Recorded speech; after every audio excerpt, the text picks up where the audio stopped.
ओम शांति। आज 25/6/2025 साकार महावाक्य।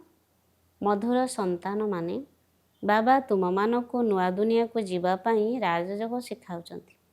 सेतिपाई एही पुरुणा दुनियार विनाश मध्य निश्चित हेब। प्रश्न, मनुष्य मानक भितरे केउ एक भल अभ्यास रहिछि किंतु ता द्वारा मध्य कोनोसी प्राप्ति हेउनाही। उत्तर, मनुष्य मानकर भगवान को मने पकाइबार अभ्यास रहिछि। जेबे कोनोसी असुविधा हेउछि सेतेबेले कहि दउछंती हे भगवान। शिवलिंगर दृश्य सम्मुख को आसी जाउछि किंतु यथार्थ परिचय नथिबा कारणरो कोनोसी प्राप्ति हेउनाही। पुणी कहि देउछंती सुख दुख सबु किछि से ही देउछंती किंतु तुमे माने वर्तमान एपरि कहिबो नाही। ओम शांति। बाबा जहाँकु रचयिता बोली कुहा जाउछि, कहार रचयिता? नुआ दुनियार रचयिता। नुआ दुनिया को कुहा जाउछि स्वर्ग अथवा सुखधाम। नाम तो कहउछंती किंतु बुझु नाहांती। श्रीकृष्ण को मंदिर को मध्य सुखधाम कहउछंती। तेबे ताहा तो छोट मंदिर होइगला। कृष्ण तो विश्वर मालिक थिले। बेहदर मालिक को जेपरि हदर मालिक कहि देउछंती। श्रीकृष्ण छोट मंदिर को सुखधाम कहउछंती। बुद्धि रे एकथा आसुनाही। से तो विश्वर मालिक थिले, भारत रे ही रहुथिले। तुमको मध्य पूर्वरु किछि जणा नथिला। बाबा को तो सबु किछि जणा अछि। से सृष्टिर आदि मध्य अंत को जानिछंती। एबे तुमे पिला माने जानुछ दुनिया रे तो एकथा मध्य काहाको जणा नाही। ब्रह्मा विष्णु शंकर किए? शिव तो हेउछंती सर्वोच्च भगवान। अच्छा, पुणी प्रजापिता ब्रह्मा कुआडू आसिले? से तो मनुष्य ही अटंती ना। शिव तो हेउछंती सर्वोच्च भगवान। प्रजापिता ब्रह्मा तो निश्चय ए दुनिया रे ही आवश्यक ना, जहाँक द्वारा ब्राह्मण सृष्टि हेबे। प्रजापिता अर्थ मुख द्वारा पुष्य कराइला वाला। तुमे हेउछ मुख वंशावली। एबे तुमे जानुछ कि किपरि ब्रह्मा को शिव बाबा निजर करी मुख वंशावली संतान रचना करिछंती। एहांक मध्यरे प्रवेश मध्य कले। पुणी कहिले एमाने मोर संतान अटंती। तुमे जानिछ ब्रह्मा नाम किपरि रखागला, किपरि जन्म हेले, एकथा आउ केही भी जानि नाहांती। केवल महिमा गान करुछंती जे परमपिता परमात्मा सर्वोच्च अटंती। किंतु एहा काहारी बुद्धि रे आसुनाही जे से हेउछंती सर्वोच्च बाबा। से आम समस्त आत्मा मानकर पिता अटंती। से मध्य बिंदु रूप ही अटंती। तांक पाखरे सृष्टिर आदि मध्य अंतर ज्ञान रहिछि। एही ज्ञान मध्य तुमको एबे ही मिलुछि। पूर्वरु टिकिए हेले भी एही ज्ञान नथिला। मनुष्य केवल कहउछंती ब्रह्मा विष्णु शंकर किंतु किछि हेले जानि नाहांती। तेणु सेमानकु मध्य बुझाइबाकु हेबो। एबे तुमे बुद्धिमान हेउछ, जानिछ जे ब्रह्मा बाबा हेउछंती ज्ञानर सागर, जी आमको ज्ञान शुणाउछंती पढ़ाउछंती। एही राजयोग हेउछि सत्ययुग नुआ दुनिया पाई। तेबे निश्चय पुरुणा दुनियार विनाश हेबा उचित। सेतिपाई ही एही महाभारत लड़ाई हेउछि। अधा कल्परु तुमे भक्ति मार्गर शास्त्र पढ़ी आसीछ। एबे तो सीधा सड़क बाबांक ठारो शुणुछ। बाबा बसी कोनोसी शास्त्र शुणाउ नाहांती। जप तप करिबा, शास्त्र आदि पढ़िबा एसबु हेउछि भक्ति। एबे भक्त मानकु भक्तिर फल दरकार, काहींकिना भगवानक सहित मिशिबा पाई परिश्रम करुछंती। किंतु ज्ञान द्वारा ही सद्गति होइथाय। ज्ञान एवं भक्ति उभय एकाठी चली पारिबो नाही। एबे हेउछि ही भक्तिर राज्य। समस्ते भक्त अटंती। प्रत्येकଙ୍କ मुखरु हे भगवान निश्चय बाहारिबो। एबे तुमे पिला माने जानुछ जे बाबा निजर परिचय देइछंती जे मु छोट बिंदु अटे। मोते ही ज्ञानर सागर कहउछंती। मु बिंदु रूप मो मध्यरे समस्त ज्ञान भरी रहिछि। आत्मारे ही ज्ञान रहिथाय। एबे तुमे बुझुछ जे तांको ही परमपिता परमात्मा कुहा जायथाय। से हेउछंती सुप्रीम सोल अर्थात सर्वोच्च। पतित पावन बाबा ही सुप्रीम अटंती ना। मनुष्य हे भगवान कहिले शिवलिंग ही मने पड़िबो। ताहा मध्य यथार्थ रीति रे नुहे। साधारण भावे भगवान को मने पकाइबा जेपरि एक अभ्यास होई जाइछि। कहिथांती भगवान ही सुख दुख देउछंती। एबे तुमे पिला माने एपरि कहिबो नाही। तुमे जानिछ जे बाबा तो हेउछंती सुखदाता। सत्य जुगरे सुखधाम थिला। सेठारे दुखर नाम मध्य नथिला। कଳି जुगरे केवल दुख ही रहिछि। एठारे सुखर नाम ही नाही। भगवान हेउछंती सर्वोच्च। से सर्व आत्मा मानकर पिता अटंती। एकथा काहाको मध्य जणा नाही जे आत्मा मानकर पिता मध्य अछंती। କହୁଛନ୍ତି ମଧ୍ୟ ଆମେ ସବୁ ଭାଇ ଭାଇ ଅଟୁ। ତେବେ ନିଶ୍ଚୟ ସମସ୍ତେ ଏକ ବାବାଙ୍କର ସନ୍ତାନ ହେଲେ ନା? କେହି ପୁଣି କହିଦେଉଛନ୍ତି ସେ ତ ସର୍ବବ୍ୟାପୀ ଅଟନ୍ତି। ତୁମ ଭିତରେ ବି ଅଛନ୍ତି, ମୋ ଭିତରେ ବି ଅଛନ୍ତି। ଆରେ ତୁମେ ତ ଆତ୍ମା ଅଟ, ଏହା ତୁମର ଶରୀର ଅଟେ। ପୁଣି ତୃତୀୟ ବସ୍ତୁ କିପରି ରହିପାରିବ? ଆତ୍ମାକୁ କ'ଣ ପରମାତ୍ମା କୁହାଯିବ କି? ଜୀବ ଆତ୍ମା କୁହାଯାଇଥାଏ, ଜୀବ ପରମାତ୍ମା କୁହାଯାଏ ନାହିଁ। ତେବେ ପରମାତ୍ମା ସର୍ବବ୍ୟାପୀ କିପରି ହୋଇପାରିବେ? ବାବା ସର୍ବବ୍ୟାପୀ ହୋଇଥିଲେ ତ ଫାଦରହୁଡ୍ ଅର୍ଥାତ୍ ପିତୃଭାବ ହୋଇଯାଇଥାନ୍ତା। ପିତାଙ୍କୁ ପିତାଙ୍କ ଠାରୁ ବର୍ଷା ମିଳିପାରିବ ନାହିଁ। ପିତାଙ୍କ ଠାରୁ ତ ସନ୍ତାନ ହିଁ ସମ୍ପତ୍ତି ନେଇଥାଏ। ସମସ୍ତେ ପିତା କିପରି ହୋଇପାରିବେ? ଏତେ ସାମାନ୍ୟ କଥା ମଧ୍ୟ କେହି ବୁଝିପାରୁନାହାନ୍ତି। ସେଥିପାଇଁ ବାବା କହୁଛନ୍ତି, ପିଲାମାନେ, ମୁଁ ଆଜିଠାରୁ 5000 ବର୍ଷ ପୂର୍ବରୁ ତୁମକୁ କେତେ ବୁଦ୍ଧିମାନ କରାଇଥିଲି। ତୁମେ ସଦା ସୁସ୍ଥ, ସମୃଦ୍ଧ, ବୁଦ୍ଧିମାନ ଥିଲ। ଏହାଠାରୁ ଅଧିକ ବୁଦ୍ଧିମାନ କେହି ହୋଇପାରିବେ ନାହିଁ। ତୁମକୁ ଏବେ ଯେଉଁ ଜ୍ଞାନ ମିଳୁଛି ତାହା ପୁଣି ସେଠାରେ ବା ସତ୍ୟଯୁଗରେ ରହିବ ନାହିଁ। ସେଠାରେ ଏକଥା ଜଣାପଡ଼ିବ ନାହିଁ ଯେ ଆମେ ପୁଣି ତଳକୁ ଖସିବୁ। ଅଧୋଗତି କଥା ଜଣାପଡ଼ିଗଲେ ପୁଣି ସୁଖର ଅନୁଭବ ହିଁ ହେବ ନାହିଁ। ଏହି ଜ୍ଞାନ ପୁଣି ପ୍ରାୟ ଲୋପ ହୋଇଯାଇଥାଏ। ଏହି ଡ୍ରାମାର ଜ୍ଞାନ କେବଳ ବର୍ତ୍ତମାନ ତୁମ ବୁଦ୍ଧିରେ ଅଛି। ବ୍ରାହ୍ମଣ ହିଁ ଜ୍ଞାନର ଅଧିକାରୀ ହୋଇଥାନ୍ତି। ତୁମ ବୁଦ୍ଧିରେ ଅଛି ଯେ ଏବେ ଆମେ ବ୍ରାହ୍ମଣ ବର୍ଣ୍ଣର ଅଟୁ। ବ୍ରାହ୍ମଣକୁ ହିଁ ବାବା ଜ୍ଞାନ ଶୁଣାଇଥାନ୍ତି। ବ୍ରାହ୍ମଣ ପୁଣି ସମସ୍ତଙ୍କୁ ଶୁଣାଇଥାନ୍ତି। ଗାୟନ ମଧ୍ୟ ରହିଛି। ଭଗବାନ ଆସି ସ୍ୱର୍ଗର ସ୍ଥାପନା କରିଥିଲେ, ରାଜଯୋଗ ଶିଖାଇଥିଲେ। ଦେଖ, ଶ୍ରୀକୃଷ୍ଣ ଜୟନ୍ତୀ ପାଳନ କରୁଛନ୍ତି, ଭାବୁଛନ୍ତି ଯେ କୃଷ୍ଣ ବୈକୁଣ୍ଠର ମାଲିକ ଥିଲେ, କିନ୍ତୁ ସେ ବିଶ୍ୱର ମାଲିକ ଥିଲେ ଏ କଥା ବୁଦ୍ଧିରେ ଆସୁନାହିଁ। ଯେତେବେଳେ ତାଙ୍କର ରାଜତ୍ୱ ଥିଲା ସେ ସମୟରେ ଅନ୍ୟ କୌଣସି ଧର୍ମ ନଥିଲା। ତାଙ୍କର ହିଁ ସାରା ବିଶ୍ୱ ଉପରେ ରାଜ୍ୟ ଥିଲା ଏବଂ ତାହା ଯମୁନା କୂଳରେ ଥିଲା। ଏବେ ତୁମକୁ ଏହା କିଏ ବୁଝାଉଛନ୍ତି?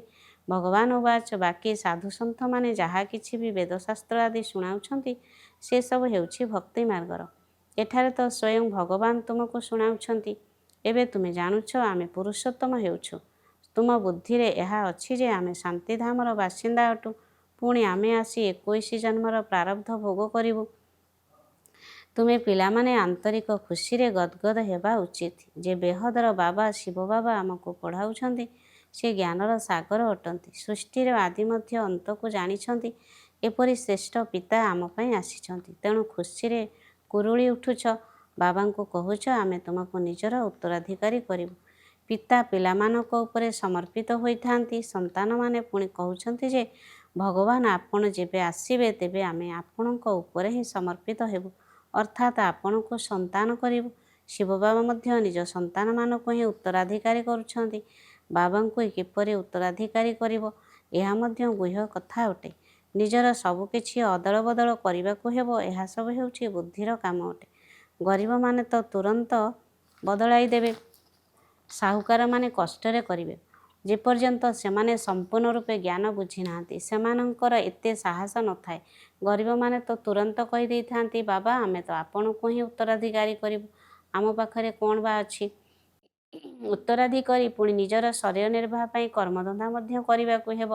କେବଳ ନିମିତ୍ତ ଭାବି ରହିବାକୁ ହେବ। ବହୁତ ଉପାୟ ବତାଉଛନ୍ତି। ବାବା ତ କେବଳ ଦେଖୁଛନ୍ତି କି କୌଣସି ପାପ କର୍ମରେ ପଇସା ନଷ୍ଟ କରୁନାହାନ୍ତି ତ? ମନୁଷ୍ୟକୁ ପୁଣ୍ୟ ଆତ୍ମା କରିବା ପାଇଁ ପଇସା ଲଗାଉଛନ୍ତି। ସେବା ମଧ୍ୟ ଶ୍ରୀମତ୍ ପ୍ରମାଣ କରୁଛନ୍ତି ତ? ଏସବୁର ପୁରା ଯାଞ୍ଚ କରାଯିବ, ପୁଣି ମତ ଦିଆଯିବ। ଏଇ ବ୍ରହ୍ମା ବାବା ମଧ୍ୟ ନିଜର ବ୍ୟବସାୟରୁ ଈଶ୍ୱରଙ୍କ ନିମନ୍ତେ ଅର୍ଥାତ୍ ଧର୍ମ କାର୍ଯ୍ୟ ପାଇଁ ପଇସା ବାହାର କରୁଥିଲେ ନା? ତାହା ତ ଥିଲା ପରୋକ୍ଷ। ଏବେ ବାବା ସିଧାସଳଖ ଆସିଛନ୍ତି।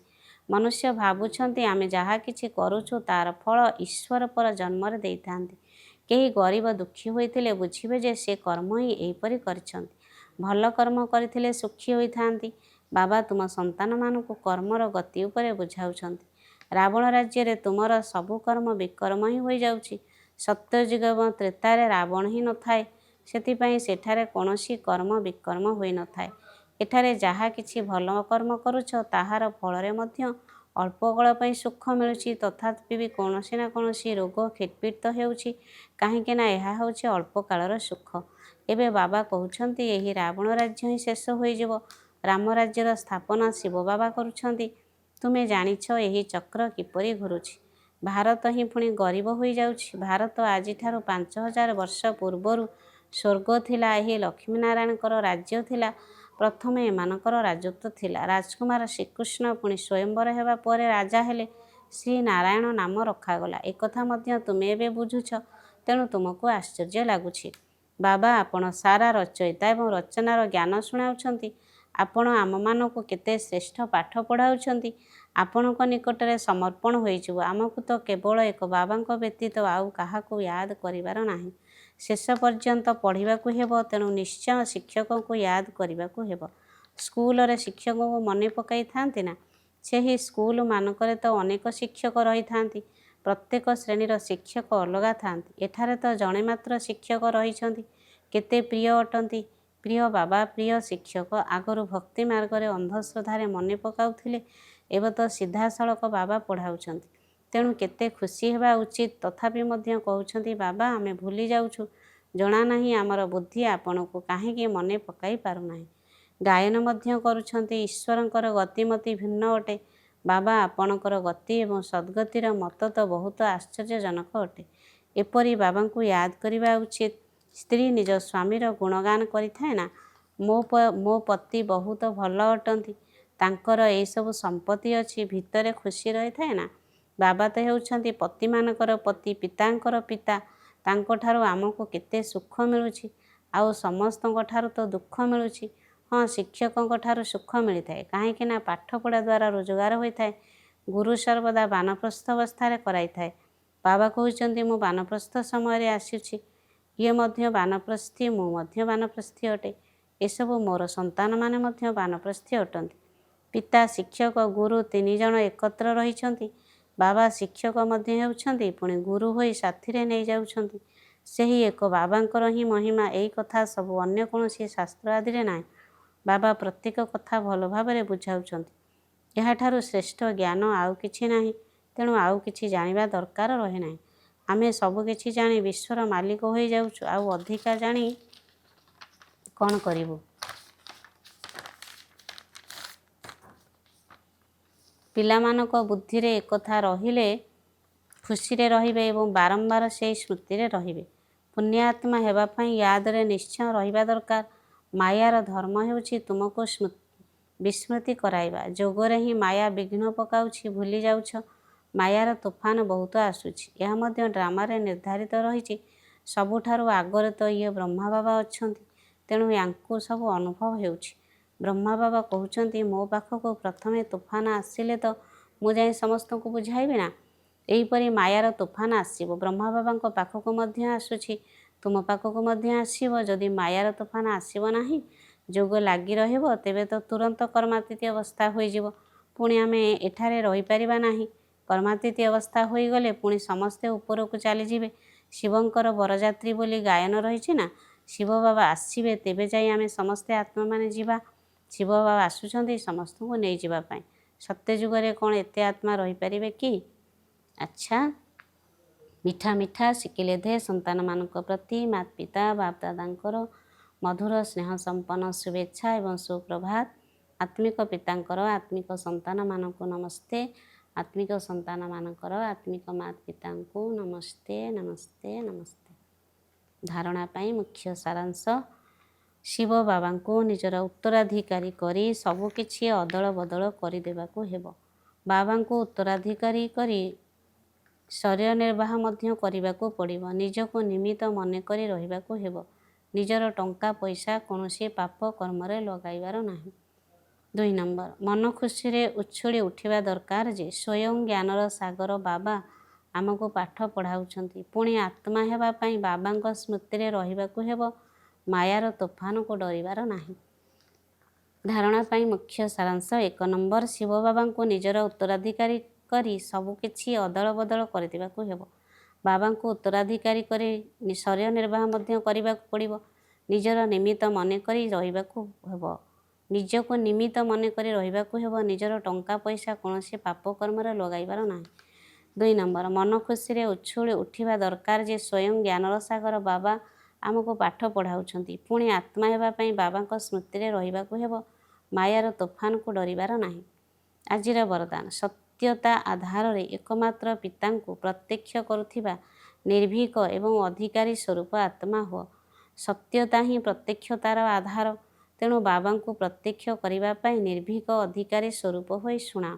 ସଂକୋଚରେ ନୁହେଁ, ଯେତେବେଳେ ଅନେକ ମତରେ ଚାଲୁଥିବା ଆତ୍ମାମାନେ କେବଳ ଗୋଟିଏ କଥାକୁ ମାନିନେବେ ଯେ ଆମ ସମସ୍ତଙ୍କର ପିତା ଜଣେ ଏବଂ ସେ ହିଁ ଏବେ କାର୍ଯ୍ୟ କରୁଛନ୍ତି, ଆମେ ସମସ୍ତେ ସେହି ଜଣଙ୍କର ସନ୍ତାନ ହିସାବରେ ଏକ ଅଟୁ ଏବଂ ଏହି ଗୋଟିକ ହିଁ ଯଥାର୍ଥ ଅଟେ, ତେବେ ବିଜୟର ପତାକା